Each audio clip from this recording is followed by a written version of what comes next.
ფიტნესზე ბევრად ადვილად იზავ მაგას, რა ჭანდაბა გინდა იოგაში? შენმა მთავარმა მემ დაიჭიროს ეს ყველა ნიღაბი საბოლოო ჯამში, იმიტომ რომ რაღაც მომენტში ყოველთვის გაგიქცევა ნიღბებისკენ. რაღაცა იციან იმათ ჯანმრთელობის შესახებ, რასაც ჩვენ არ ვიცით. ხო, ეგ ხო არის მენტორის მთავარი მოვალეობა და არა ის, რომ უბრალოდ აუხსნა რაღაც. ეგ YouTube-ზე შეუძლიათ ნახო. ფსიქოლოგიურ დისკომფორტს უქმნის და დასავლელი ადამიანისთვის ეს ცოტა უცხო რამე არის და ამიტომ ოკეი. პირდაპირ ვეუბნები ხოლმე, რომ ანუ მეგობრობიდან წამშალოს. ბოლოს და ბოლოს გამაგებინეთ რა არის ეს მედიტაცია.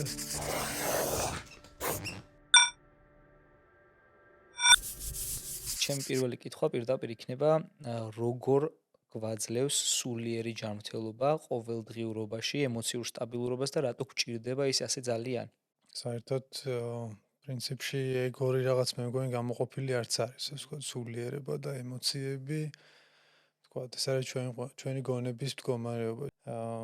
სხვა სულიერი პრაქტიკები რას ემსახურება, რომ ასე ვთქვათ, ჩვენი ნეგატიური ემოციების მთავარი წყარო არის ხოლმე ძირითადად საკუთარი თავის არცოდნა, მიჯაჭვულობა რაღაცეებზე, ისეთ რაღაცეებზე, რაც არ გვაქვს და გვინდა რომ გქონდეს და ან კიდე პირიქით რაღაც გვაქვს და გვინდა რომ ისგან გავთავისუფლდეთ, მაგალითად ტკივილი ან რაღაც და რაღაც, ხო და ასე ვთქვათ, ნებისმიერი სულიერი პრაქტიკები იდეაში ამ სამ რაღაცას ემუშავება, რომ შენ ასე ვთქვათ, მაგალითად უფრო კომფორტულად იგრძნო თავი შენს უმეცრებასთანაც, ოკეი, იმუშაო შემეცნებაზე, ცოტა ჩახსნა მიჯაჭვულობები და ეს აისახება ბუნებრივად შენს ემოციებზეც უფრო მეტ ჰარმონიზაციაზე, ასე ვთქვათ. ოკეი, ძალიან დიდი მადლობა. იდეაში სრულიად გეთანხმებით. და მინდა შემდეგი კითხვა მაშინ უშუალოდ მედიტაციაზე დაგისვათ. რამოდენიმეჯერ ვცადე ჩემ ცხოვრებაში ყოფილა ეგეთი მომენტი, რომ ვარჯიშთან ერთად მე ვარ ფიტნეს ინსტრუქტორი და ვარჯიშთან ერთად გარკვეულწილად მედიტაციაც მეცადა. იოგა გულწრფელი ვიქნები, არასდროს არ მეცდია რა. აპლიკაციები, რომლებიც ნაბიჯ-ნაბიჯ გეხმარებიან, რომ მედიტაციის რაღაც ლეველამდე მიხვიდე და ყოველდღიურობაში გადაიყვანო.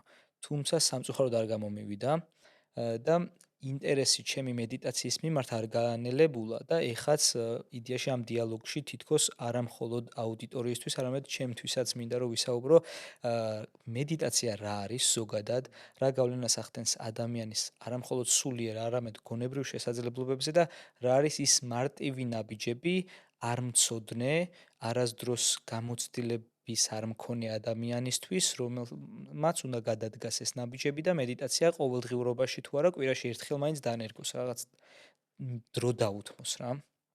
ხო, საკმაოდ დიდი საკითხი არის ეს მედიტაცია რა არის, იმიტომ რომ ძალიან ბევრი მედიტაციის ტექნიკა არსებობს, რომელზეც ნათქვამია, რომ ეს არის მედიტაცია.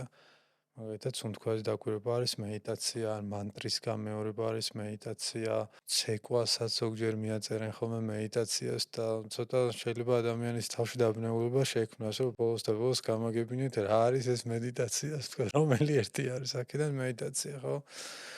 და ფართო საკითხი არის, იმიტომ რომ ვთქვათ, ეს მედიტაციური პრაქტიკები მოდის აღმოსავლეთიდან, ხო? მოდის ინდოეთიდან, ტიბეტიდან, შეიძლება ჩინეთიდან, მაგრამ ძირითადი საფუძველი წარმოშობის არის ინდოეთი და შიგნითაც ინდოეთში, ხო, თქვათ, იოგას სხვადასხვა სკოლაც კი მედიტაციას უყურებს სხვადასხვანაირად და ცოტა სხვადასხვა მდგომარეობებს მოისაზრებს. ამიტომ ასე ვთქვათ, რთულია ერთ ჩარჩოშ ჩასვა ყველაფერი და თქვა მედიტაცია, მაგრამ მაინც ყველა ეს მედიტაცია მოიცავს გარკვეულ საერთო თვისებებს. პირველ რიგში ეს საერთო თვისება არის აი ინგლისურად mindfulness რაც ეძახიან ხოლმე რა, ქართულად მე როგორც გონიერებას ესე ვთარგმნი, რაც გულისხმობს, რომ მაგალითად აცნობიერებდე საკუთარ ფიქრებს. ან აცნობიერებდე საკუთარ ემოციებს, ან სხეულში სხვა შეგრძნებებს და ქვეცნობიერად კი არ მიმდინარეობდეს ეს ყველაფერი როგორც ჩვეულებრივ ხდება ხოლმე, არამედ შენ როგორც მოწმე, ასე უყურებდე ყველა პროცესს, რომელიც შენს შიგნით მიმდინარეობს. ეს ნაწილი არის რაღაცა ისეთი, რომელიც უმეტესობა მედიტაციის ტექნიკებს ახლავს თან. ანუ ეს mindfulness-ის მომენტი. აა მაგრამ მაინც განსხვავდება როგორ თვითონ თვისება არის ეს ხო mindfulness-ის გონიერების რომ აცნობიერებდე რას ფიქრობ, რას გრძნობ. მაგრამ საბოლოო ჯამში მთავარი ფუნქცია რაც აქვს მედიტაციას სინამდვილეში არის ის რომ ვინც აცნობიერებს ამ ფიქრებს თვითონ ეს იყოს შემეცნებული. ჩვენ ხშირად გაიგივებული ვართ ჩვენს ფიქრებთან, ხო? ჩვენს ეგოსთან, ჩვენს იდენტობასთან, ჩვენ პიროვნებასთან, რომელიც ცხოვრებაში ნელ-ნელა იქმნება და რეალურად არის დაგროვებული, აკუმულირებული.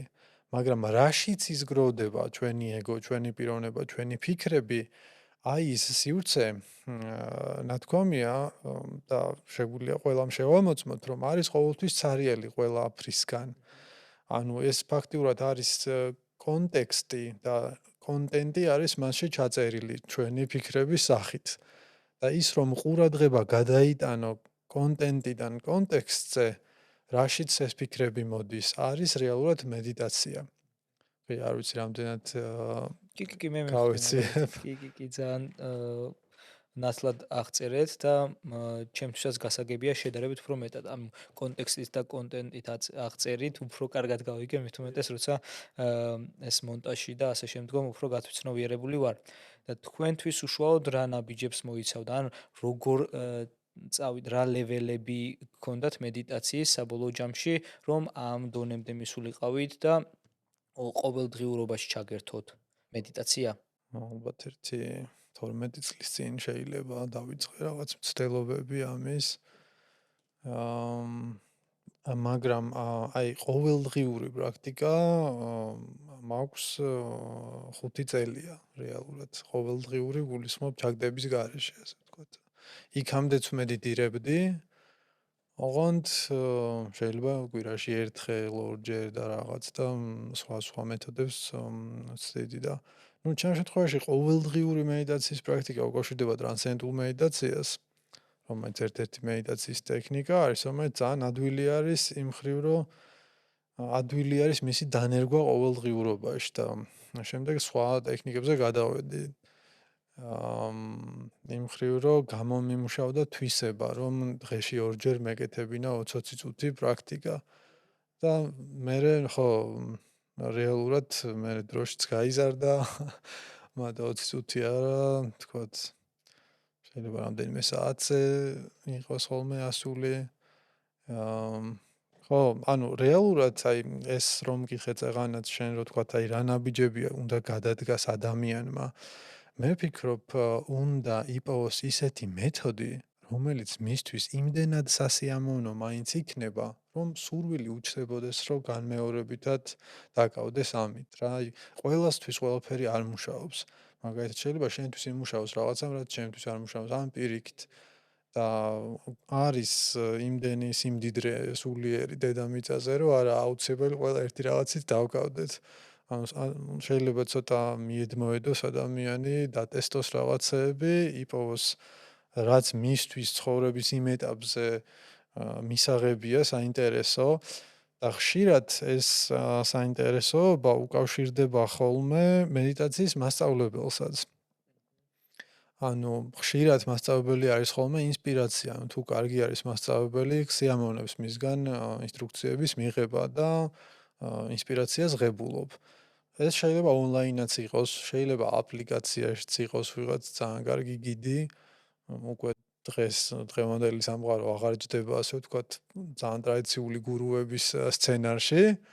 ოკეი, შეიძლება ვიღაცას ისე მოსწონდეს, ვიღაცა ისე, ეს უკვე მე მგონი ინდივიდუალური არჩევნის ამბებია. ჩვენს პრეფერენციებზეა უფრო დამოკიდებული. კი, გასაგები არის და ერთი ძალიან მარტივი კითხვა მაინტერესებს, იდეაში უშუალოდ მედიტაცია როდის ჯობს, რომ გამოვყოთ იმ გაგებით, რომ ყოფილი მომენტი, რომ აი როგორ ვცადე რამოდენიმეჯერ და ყველა აპლიკაციაში, რომელშიც კი მიცდია, ან ვიდეოში მიყურებია, სულ სხვადასხვა დროს ამბობენ და სხვადასხვანაირად ამართლებენ. ზოგი დილას ამბობს, ზოგი საღამოს ძილის წინ, ზოგი ამბობს, რომ რამე თუ მოხდება, მაშინვე ჯობია რომ უფრო დაწყნარდე და თქვენი გამოცდილებით რომელი უფრო უკეთესია იმისთვის, რომ უფრო მეტი პროდუქტიულობა მოგცეს შემდგომ და შემდგომ.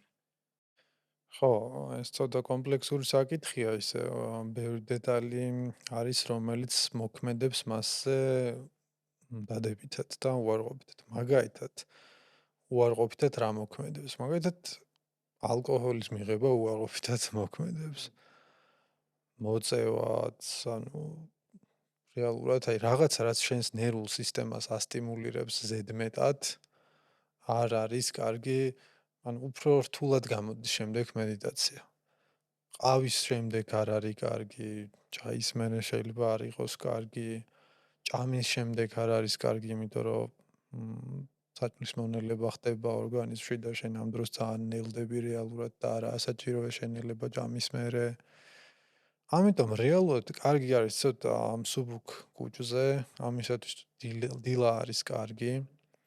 შეიძლება ცოტა გამოღვიძების მერე, შეიძლება ვარჯიშის მერე ზოგადად უკეთესი არის, თქვათ, იოგაშიც ეგრე არის, რომ ჯერ ხათხა იოგას აკეთებენ, ცოტა ვარჯიშობენ, იწელებიან, შეიძლება სუნთქვის ვარჯიშები გააკეთონ და მერე არის ყველაზე ადვილი.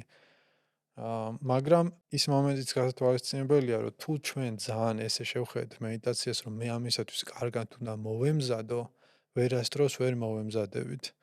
მოგვატყუებს ჩვენი გონება, რომ ეხლა მე ჯერ მზად არა ვარ, ჯერ იმ ხასიათზე არა ვარ, ის მაქვს ნაჭამი, აქ ეხლა ძალიან მშიერი ვარ და ანუ შესაფერისი მომენტი არასდროს არ დადგება. ჯობია ნებისმიერ დროს იმედიტირო სულ არ მედიტაციას.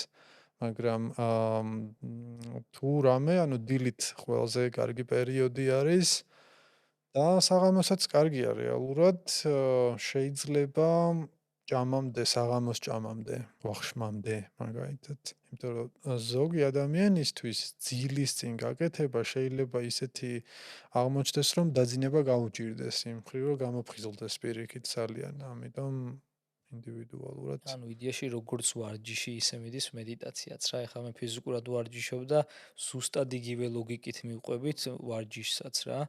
კვება ხელს უშლის, ნუ სმა და ასე შემდგომ ძილის არევაც ხელს უშლის და ზუსტად რაც თქვით, პირდაპირ რო გადავიტანოთ ვარჯიშზე, ზუსტად ეგრე არის.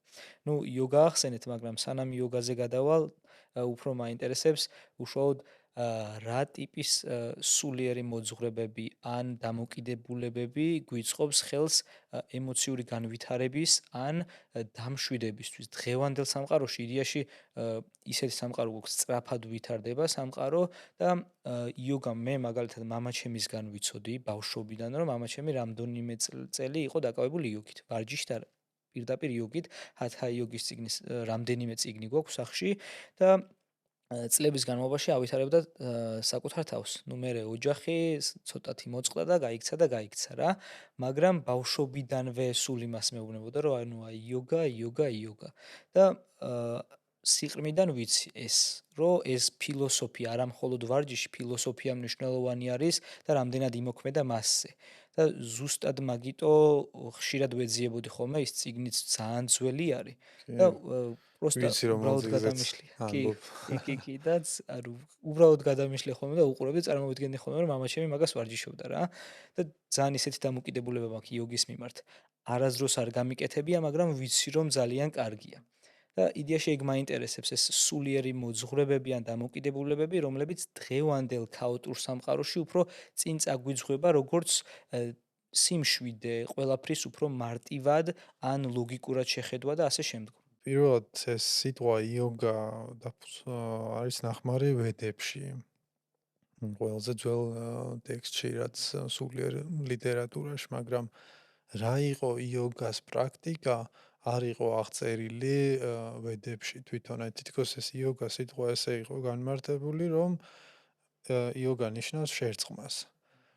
და შერწყმას თითქოს ღმერთთან, ან ჭეშმარიტებასთან, ან კოსმიურ ცნობიერებასთან, სამყაროსთან ერთიანობაში ყოფნას ნიშნავს, ასე ვთქვათ, ხო? მაგრამ მისი პრაქტიკა უფრო ყველაზე მეტად პირველად ვინც ესე აღწერა და მოაქცია გარკვეულ მოძღვრების სახით იყო პატანჯალი. ესეთი იოგი ქრისტეშობამდე მეორე საუკუნეში. მაგრამ ეხლა აი თვითონ არსი რაც არის აი ეს შერწყმის მომენტი, ხო და სამყაროსთან new age-ად რო ვთქვათ ჰარმონიაში ყოფნის მცდელობის მომენტი არ არის მარტო დისციპლინა იოგას მიზანი.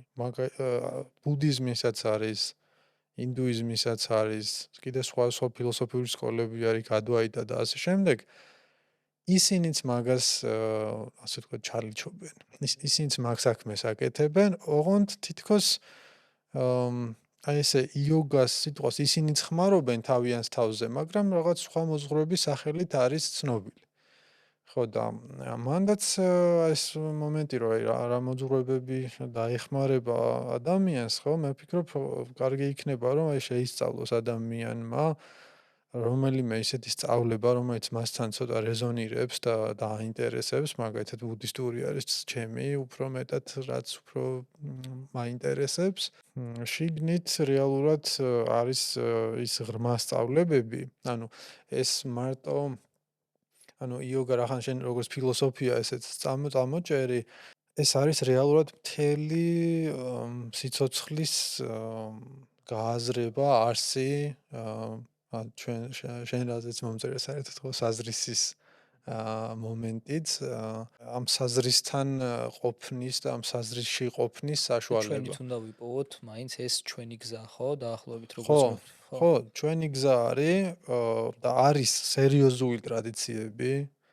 ანუ ყველა ინდივიდუალურად გავივლით ყველა ვარიანტში ამას, მაგრამ ასევე აი ველოსიპედის ხელახლა გამოგონების ცდელობებიც ზოგჯერ ბავშვური ისენია, იმიტომ რომ არის იმხელა ტრადიცია და ათასწლოვანი ტრადიციები ძალიან ბევრი ათასობით ადამიანის გამოცდილი, რომ ესე რომ ხელი გადაუსვა და ყველაფერს და თქვა რომ მარტო ჩემით მინდა ყველაფერი ამოვხსნა, ანუ რატო რამდენი გამოცდილება გამოიყენე რა, ისიც ხო და არის ძალიან ბევრი ავთენტური ტრადიცია.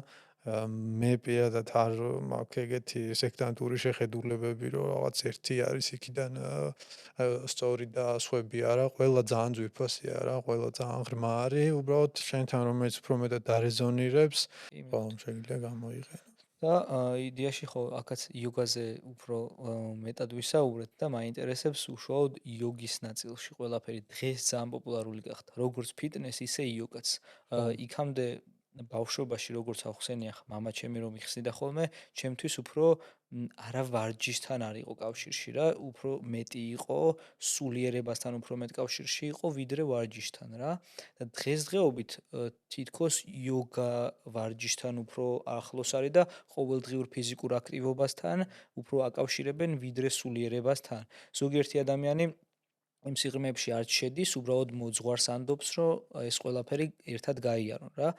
მე მაინტერესებს პირველ რიგში ნუ ძალიან დიდი იქნება ეხლა მაგრამ მარტივად რო ხსნათ რა არის იოგა და იმ ადამიანმა ვისაც არასდროს არ გაუკეთებია, მაგრამ უნდა რომ ფიზიკური აქტივობით დაკავდეს, ფიტნესი არ უნდა, მაგრამ იოგით დაინტერესდა. მისთვის როგორ უნდა აღიქმებოდეს იოგა, როგორი ნაბიჯები უნდა გადადგას იმისთვის, რომ იოგაში წარმატებას მიაღწიოს, არა მხოლოდ ფიზიკურად, არამედ სულიერად ან შეიძლება მხოლოდ ფიზიკურადაც რა. და რა არის ის რჩევა, რომელსაც მისცემდით ყველა იმ ადამიანს, რომელიც ფიქრობს აერჩიოს თუ არა იოგის გზა? ძალიან კონტროვერსიალ აზრები მაგა ყველაფერი. საინტერესოც არის, მაგრამ ნუ პირველ რიგში ახლა აი სიმართლე რო ვთქვათ რა, სიმართლე რო ვთქვათ, ანუ ფიზკულტურის დანიშნულება იოგას არასდროს არ ქონია რეალურად. მართლა არასდროს არ ქონია, აი დასავლეთში რო გადმოიტანეს მერე ხო ეს დასავლური საზოგადოება იყო ამით მოხიბლული, რომ გაჯანსაღი რაღაცა იციან იმათ ჯანმრთელობის შესახებ, რაც ჩვენ არ ვიცით და რაღაც და რაღაც. მე 8 წელი ვასწავლიდი იოგას. და ნუ მოდიან მაგალითად ადამიანი რომ მეუბნები რომ წონაში კლება მინდა. და დამეხმარება თუ არა და ნუ ოკეი მე ვეუბნები, კაი, თქვა თუ კვებას გამოვასწორებ, ზომიერად ფიზიკურად კი ოკეი, მაგრამ აი ფიტნესზე ბევრად ადვილად იზავ მაგას. რა ჭანდობა გინდა იოგაში სწონის დასაკლებად რა, power training რაც არის ხო, ბევრად მეტ კალორიას დაწვავ. კი, წონებზე და ვარჯიშით, კი. რატომ თუ ეგეთი მიზანი გააქვს იოგასთან მიმართებაში, როგორც აი ვარჯიშები, მე რომ მკითხო, ბევრად კაი სხვა ვარჯიშები არსებობს ვარჯიშის კუთხით. კაი გაწევლობიც რო თქვა, აი სტრეჩინგიც არსებობს ცალკე რაღაც კროსფიტები, ასე შემდეგ რაღაცები, რომელიც უფრო ეფექტური არის, პილატესი მაგალითად და ასე შემდეგ. და ჩემთვის აი ეს იოგას პირადად ჩემს იმას გეუბნები, იოგას გამოყენება ამისათვის არის ისეთი რაღაც, რომ აი მაგათად კაი წიგნი რო იყოს რაღაც ვეფხისტყაოსანი რა და იყენებდე იმას, რომ ერთი ფეხი მაგიდას კონდეს მოკლე და ქვევით უდევდე და აწონასწორებდე რა, კი ასრულებს მაგ ფუნქციას, მაგრამ ბევრად მაგარი რაღაცისთვის შეიძლება გამოიყენო. თუმცა მეორე რა მომენტი არის, რომ თუ მაინც ვიღაცას რადგანაც უნდა რომ, რა ვიცი, ესთეტიური თვალსაზრისით მოიხიბლა, ხო? თუ დაიწყებს იოგას კეთებას, ძირითადად ნელ-ნელა მაინც შევა იოგას ფილოსოფიურ ველში, იმიტომ რომ დაინახოს, რომ ვიღაცები აპრაქტიკებენ, ვიღაცა რაღაცას ტერმინს ხმარობს ამ შემდეგ და ამ შემდეგ და შეიძლება ეს ფილოსოფიური ინტერესიც გაუჩნდეს ღვთისწყალობით. სულ ცოტა ხნით მოგაცდენ და გეტყვი რომ ბალანსი არ არის უბრალოდ პოდკასტი. ეს არის გზამკვლევი შენი სხეულის, გონების და ემოციებისთვის 12 თემით შევეხებით ყველაფერს, ვარჯიშიდან გარემომდე. თუ მზად ხარ, გაარკვიო რა გჭირდება ჰარმონიული ცხოვრებისთვის, აუცილებლად გამოიწერე ჩემი YouTube არხი და არ გამოტოვო შემდეგი ეპიზოდები. ახლა კი დაუბრუნდეთ ვიდეოს. პირდაპირ გეთანხმებით, იმიტომ რომ როგორც გითხარით, მოსწავლეები მყავს, ასე შემდეგ და ასე შემდეგ და რომ მოდიან ჩემთან ხოლმე და მეუბნებიან, რომ აი იოგა უნდა დავიწყო, ვარჯიში ჩემი არ არის და უნდა გავხდე რა. პირდაპირ მეუბნები ხოლმე, რომ ანუ მეგობრობიდან წამშალოს. იმიტომ კი არა, რომ იოგას მიმართ დამოკიდებულება ცუდი მაქვს. არა, იოგას პატივს ვცემ, როგორ თქვა, როგორც მაგალითად მარტივად ავიღოთ, ხა მეცნიერს თავს არ შევადარებ, მაგრამ ფიზიკის მეცნიერს რო ვკითხო ქიმიის მეცნიერზე, იმაზე ცუდს არ გეტყვის, მაგრამ როცა ქიმიის კითხვას დაусმევ გვერდითი ოთახში რო ქიმიის პროფესორი იჯდეს და ფიზიკის პროფესორთან შეხვიდე, ეგეთი რაღაცაა რა. მეკითხება ისეთ რაღაცას, რაც მე არ ვიცი, მით უმეტეს ეგეთ დონეზე, რომ ადამიანს ვუთხრა და ვურჩიო. და თან მეუბნება, რომ შენ მასწავლე რაღაცები და მე იქ დავიწყებ. ბევრჯერ მქონია ეგ სიბრაზე. მით უმეტეს, როდესაც ფიზიკური ჭრილში სჭირდებათ დახმარება, წონისკლება, მატება, კუნთის ზრდა, ანუ კუნთის ზრდა და იოგა ერთმანეთთან რაღაც მხრივ შეიძლება დააკავშირო, მაგრამ საერთოდ სხვა ფილოსოფია არის.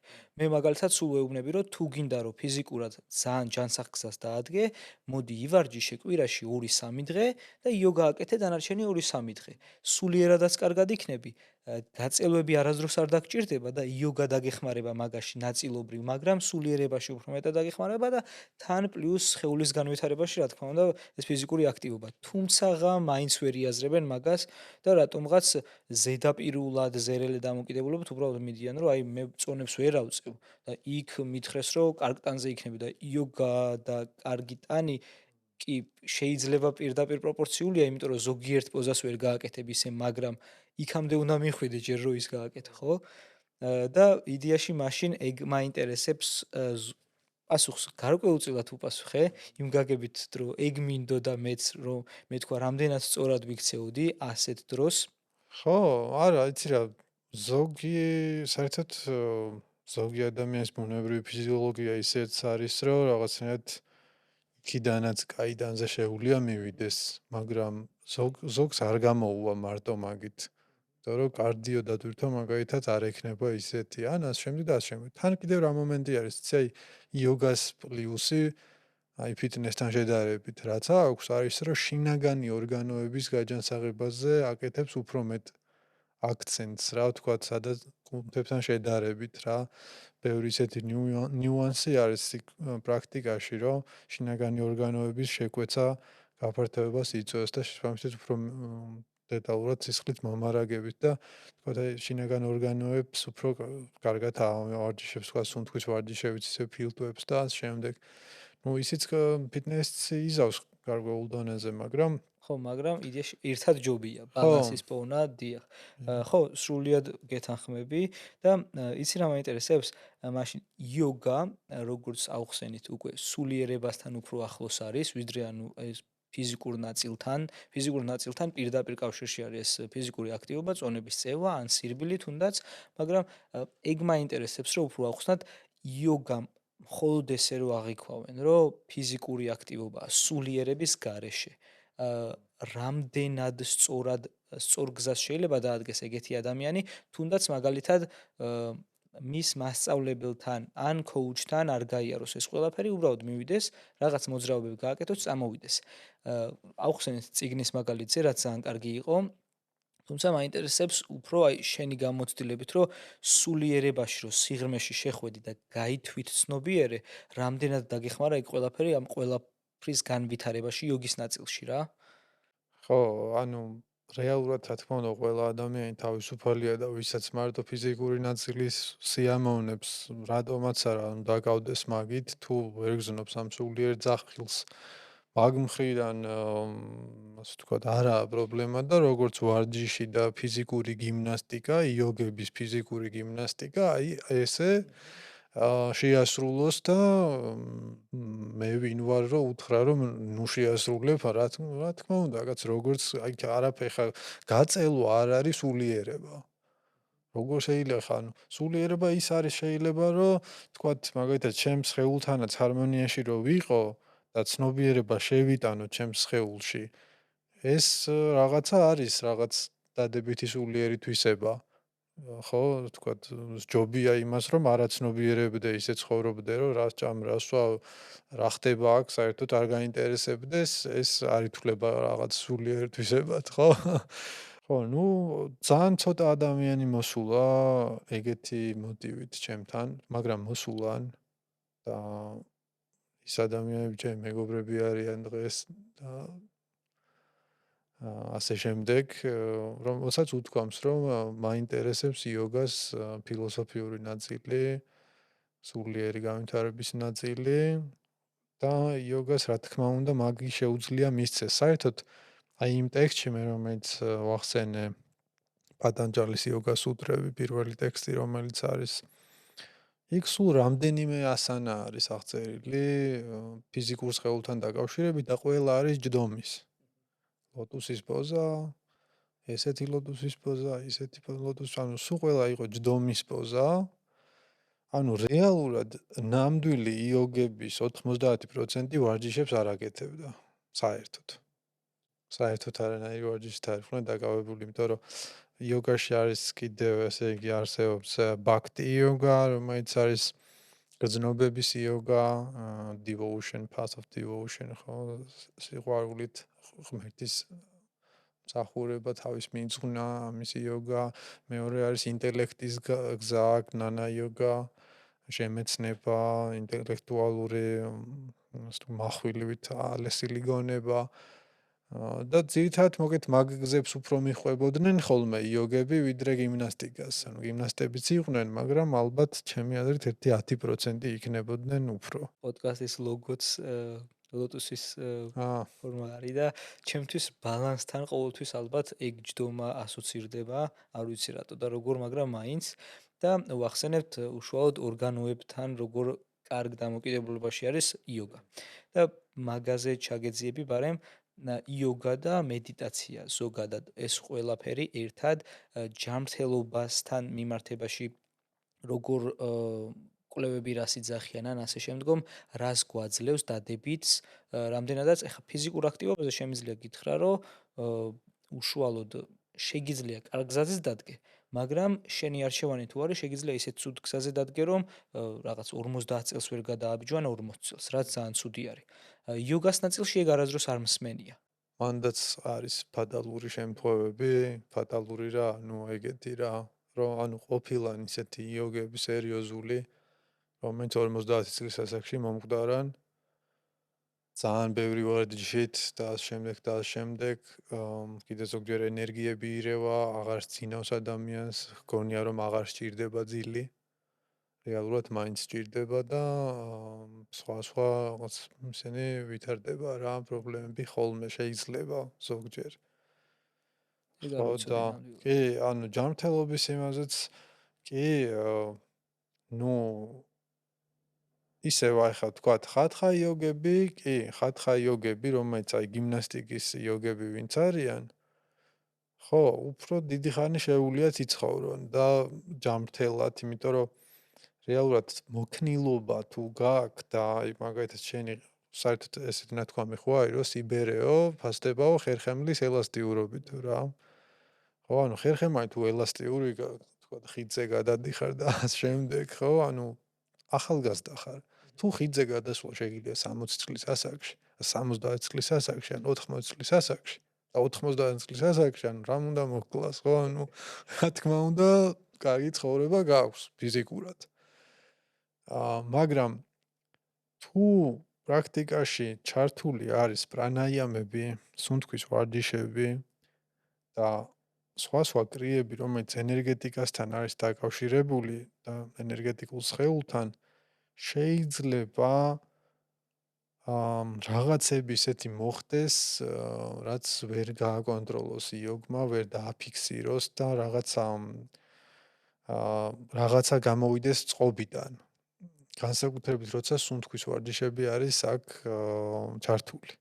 რატომ? იმიტომ რომ სუნთქვა ჩვენ შემთხვევაში ხდება ავტომატურად და გაუცნობიერებლად და ამას სხეული აკეთებს მეტნაკლებად სწორად. როცა ცნობიერ კონტროლს ვიწყებთ სუნთქვის, გამოგვყავს ის ბუნებრივი რითმიდან. ხო, და ბევრი რა შედეგი მოხვება ამ შენ ცნობიერად იღებ ავტომატურ ფუნქციას შენს თავზე, ხო? შენ არიცი საერთო ჯამში რა ზეგავანებს მოახდენს ეს long run-ზე. და აი მაგასაც ვერ ვიტყვი, რომ აი რო თქვა, რომ აი სრულიად ჯანმრთელობას მოგცემს და ნუ კი, მაგრამ გარანტია არ არის ასევე რა. შენზეა დამოკიდებული შენზეა ყველაფერი. დამოკიდებული. ისევე როგორც ფიტნესზე რა. ზუსტად. იქაც შეგიძლია დაიტრამბო და რავი, მაგალითად მე მუხლის დრამა მაქვს მიღებული ლოტუსებით და დაზიანებული მაქვს და ნუ ეხა ვცხოვრობ ამასთან ერთად, ასე ვთქვათ. და ესეთი რაღაცები ძალიან ბევრი ხდება, ვითომ რაღაც უწყინარი, მაგრამ დროთა განმავლობაში რაღაცები იტრამბება და კი, მეც მქონია მხრების ტრამვა, იმის მიუხედავად რომ სხვებს ვასწავლი, არის რაღაც მომენტები, რომ შენს გეპარება ეს ყველაფერი, ხო? გამოცდილებით მოდის, მერე ცოდნაც.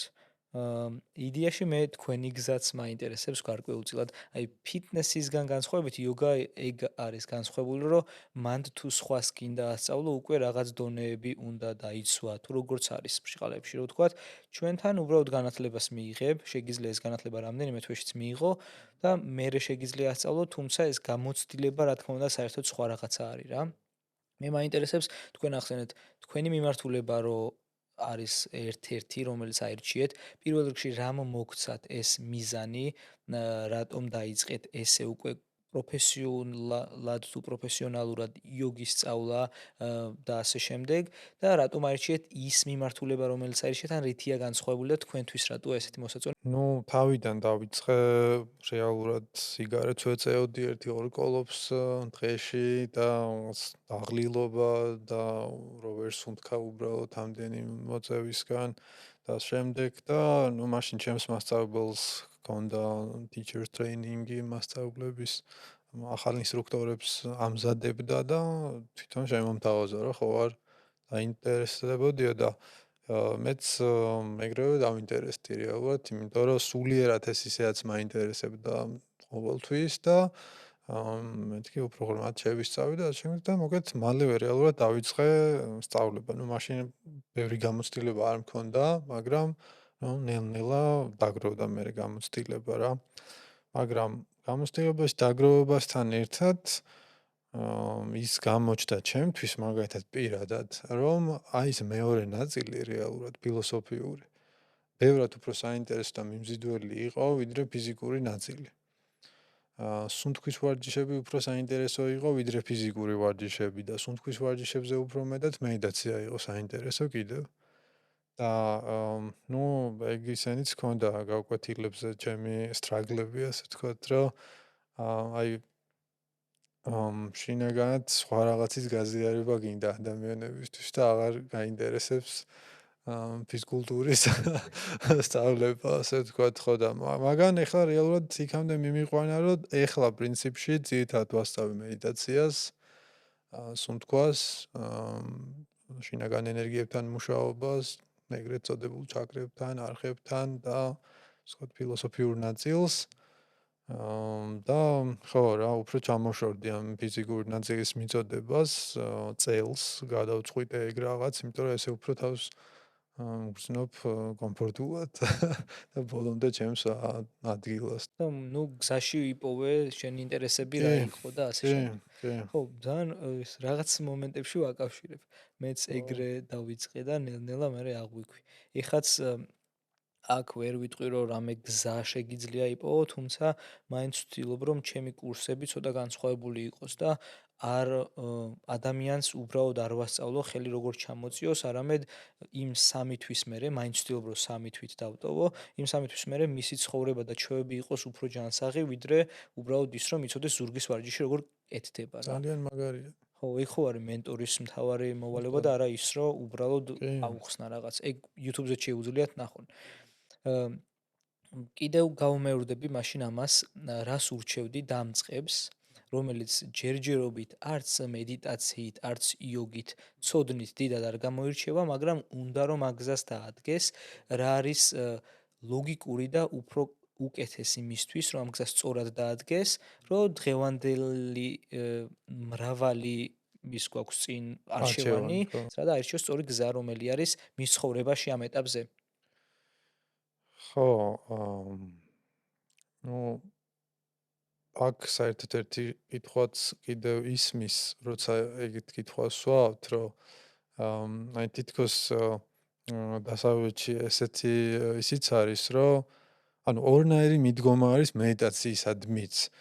ერთი რომ თქვათ რაღაცა იწნევის რეგულაციას აკეთებს კარგად და გულის ცემას და რაღაც ტვინის ფუნქციონირებას და არის რაღაც რესერჩები გაკეთებული მაგაზეც განსაკუთრებით mindfulness-ზე, transcendental meditatsiაზე და არის რა თქვათ რაღაც ეგეთი ბენეფიტები ან სტრესის დონეების იმის და მეორე კითხვა ესეთ რაღაცას სვავს, რომ მედიტაციის მიზანიო ეგ არ იყო, ანუ თქვათ გული რო კარგად კი ფუნქციონირებდეს და ისე შეიძლება ისე ვთქვათ, რომ ისე ფიტნესით უფრო კარგი გული გექნება ვიდრე მედიტაციით. მე ასე მგონია, ეხა მაინც მედიტაციამ რა უნდა აქნას ან გულზე ისეთი, რაც კარგი ვარჯიშით ვერ იზავ თქვათ, ხო? ანუ ხო და ანუ მედიტაციის დანიშნულება რეალურად არის ის, რომ შენ გათავისუფლდე ტანჯვისაგან.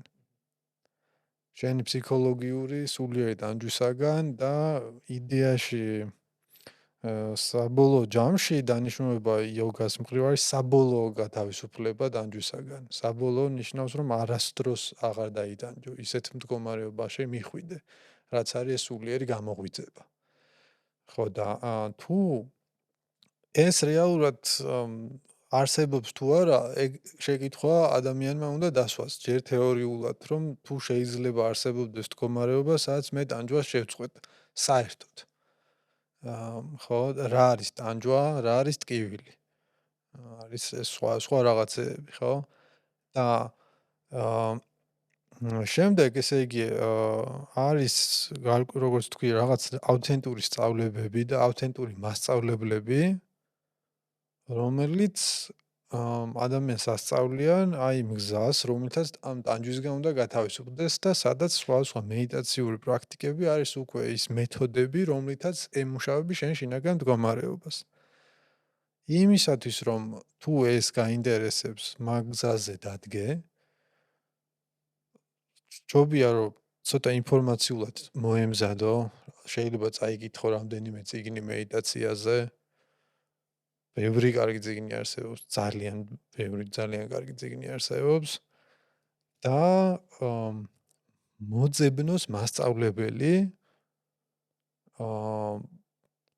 შეიძლება არ დაარქვას მას გურუ, თუ ეს მას რაღაც ფსიქოლოგიურ დისკომფორტს უქმნის და დასავლელი ადამიანისთვის ეს ცოტა უცხო რამე არის და ამიტომ ოკეი, არაა საჭირო ეგრე რაღაც დაარქვა, მაგრამ ვისთანაც აპირებ, რომ რაღაცა იტრენინგო რა, როგორც ივარჯიშო, ან რაღაც სკოლაში რომ მიდიხარ ხო სწავლობ, მე დავალებას გაძლევს, მიდიხარ, მეცადინეობ, უკან ბრუნდები და რაღაც მეცადინეობას თუ აპირებ, აი მოძებნე მასწავლებელი, ჩემი ის იქნებოდა ეს, ასე ვთქვათ რა, რომ მოძებნე რომელიმე ტრადიციაში მასწავლებელი, რომელიც რომ მოусმენ მასწავლებელს რამდენჯერმე ან პირადად, ან შეიძლება YouTube-ზეც არ ვიცი რაღაცნაირად შენში იმდენ ნდობას ვადებდეს, რომ ცოტა ხანი გაჰყვე აბა იმის რჩევას და რა შედეგს მოგცემს. თუ შეხედავ რომ რაღაც ცუდი შედეგები მოჰყვება, არა უშავს თავს დაანებებ, სხვა რამეს დატესტავ მომავალში რა. მე ვფიქრობ, აი ესაა ყველაზე მნიშვნელოვანი, რომ იპოვო მასწავლებელი და მანდაც ბევრი იდეალი შეიძლება გქონდეს, მეც ესე მქონდა ხოლმე რა, რომ აი მინდა რომ მასწავლებელი გამოჩნდეს, კარგი მასწავლებელი ჩემს ცხოვრებაში და არა ჩდება და მე მივხვდი რომ რამდენი მასწავლებელია კაც დატესტე, ანუ არა უშავს რაღაცა ამან იცის, რაღაცა იმან იცის, რაღაცა ეს და უფრო ეხსნები ხო და უფრო შედიხარ თემაში და ამიტომ არა აუცილებელი ძალიან იდეალურ მასწავლებელს დაელოდო, მაგრამ თუ ცოტა ნდობა მაინც გიჩდება და სურვილი რომ ცოტა გახვე მის ინსტრუქციებს, იპოვე ესეთი მასწავლებელი, მიიღე ცოცხალი ცოდნა თუ შესაძლებელი, აი ეხლა როგორც საუბრობ, თქვა პირდაპირი კომუნიკაცია სადაც დგება, იმიტომ რომ ეგრე სწავლობ ყველაზე კარგად ადამიანი რა.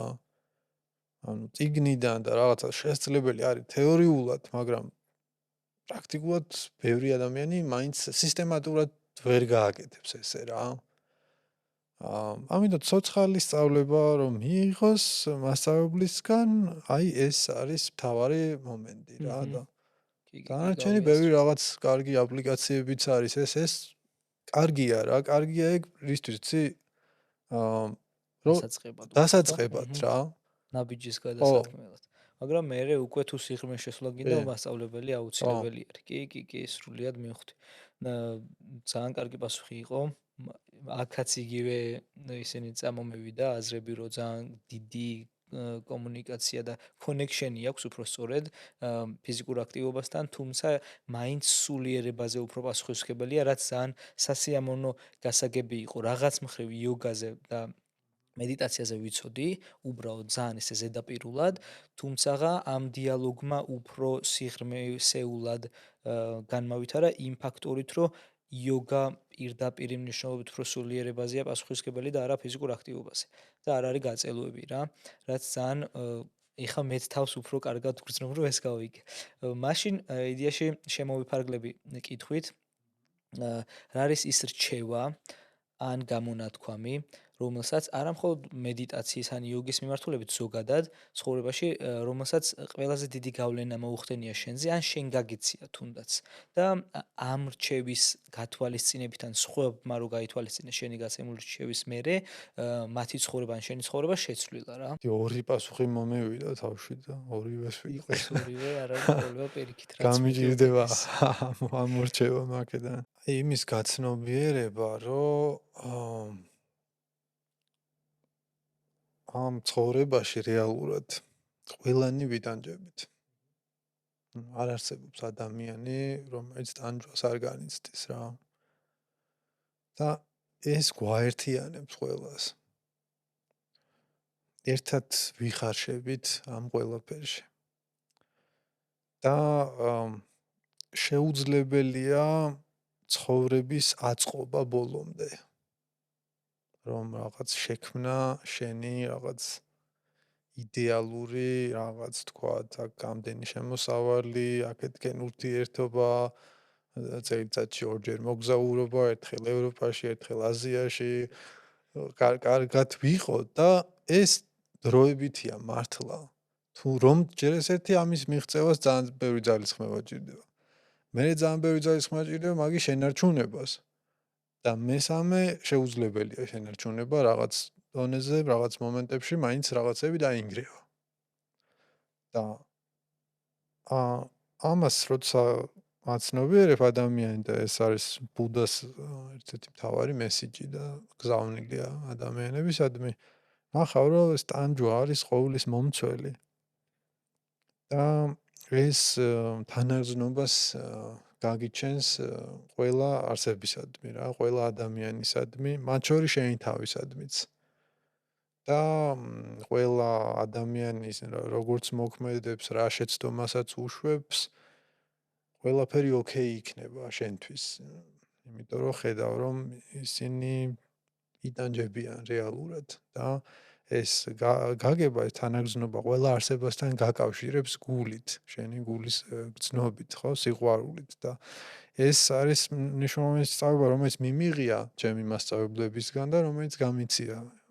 ეს ერთი ყველაზე მნიშვნელოვანი და მეორე არის რომელიც ასევე მიმიღია არაერთხელ ჩემი მასწავლებლებისგან და რომელიც არაერთხელ გამიცია არის ის რომ ჩვენ რეალურად ჩვენ რასაც ჩვენ თავს ვეძახით მე არის ილუზორული რეალურად ეს არის როგორც აი გესიზმრებოდეს სიზმარში რომ ხარ ვიღაც სხვა აი ესე და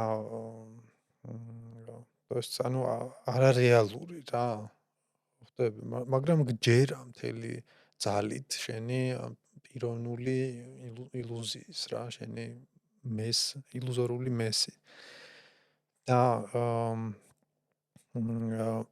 ცოტა რომ მოუშვა ამ ჩაბღაუჭებას ამ ილუზორულ მეზე პიროვნება პერსონაჟზე შენს ნიღაბზე და დაისვენო რა ამისგან ხო რაღაც ხელოვნურობისგან თამაშისგან შენი ფიქრებისგან შენი შიშებისგან და იმედებისაგან ხო რაც ამ შენს პერსონაჟს აქვს ხო ანუ გაიხედო შენი პერსონაჟის მიღმა მე ფიქრობ რომ ეს არის რასაც მედიტაციის მთავარი არსი ხო რომ შენ წახვიდე შენი ჭეშმარიტი ბუნებისკენ ხო ხო და აი ეგ რო ხშირად არ გავიგივდეთ ჩვენს ზედაპირთან ფოტოშორის ძალიან დასაფიქრებელი ორი გამონათქვამი იყო და მეორეზე წინა სტუმართან ვისაუბრეთ პიროვნულ განვითარების თემაზე და მანაც ეგ ახსენა რომ საზოგადოებაში ეს ეგო გვაიძულებს რომ ნიღბები მოვირგოთ და სხვადასხვა ტიპი ვართ შეიძლება საზოგადოებამ მოგვარგოს შეიძლება ჩვენით მოვირგოთ მაგრამ შინაგანად სხვა ვართ რა და იქაც პიროვნულ განვითარებაშიც და ფსიქოლოგიაში სოციოლოგიაში თუ ფილოსოფიაში იმას ცდილობენ სულ რომ როგორ ავხსნა შენმა მთავარმა მემ დაიჭიროს ეს ყველა ნიღაბი საბოლოო ჯამში, იმიტომ რომ რაღაც მომენტში ყოველთვის გაგიქცევა ნიღბებისკენ. მაგრამ იდეაში იგი ხო გარკვეულწილად იგივე და რამდენი ხანია უკვე ეგ ფილოსოფია მოგყვება. ტანჯვის ნაწილშიც რომ ტანჯვას უნდა გავიაზროთ და უნდა ვეცადოთ რომ ტანჯვის გადალახვა ვისწავლოთ და არა ის რომ იცი რამე ვიტანჯები და ვსო დავეცე და ფარხმალი დავყაროთ. ძალიან მომეწონა ეს ფრაზები, ძალიან სასიამოვნო იყო დღევანდელი დიალოგი. მადლობა მოსვლისთვის. ჩემთვისაც მადლობა დაბადიჯებისთვის. პირიქით, ყოველ ორ კვირაში ერთხელ შაბათს 8 საათზე შეგიძლიათ უყუროთ პოდკასტ ბალანს. ძალიან დიდი მადლობა კიდევ ერთხელ.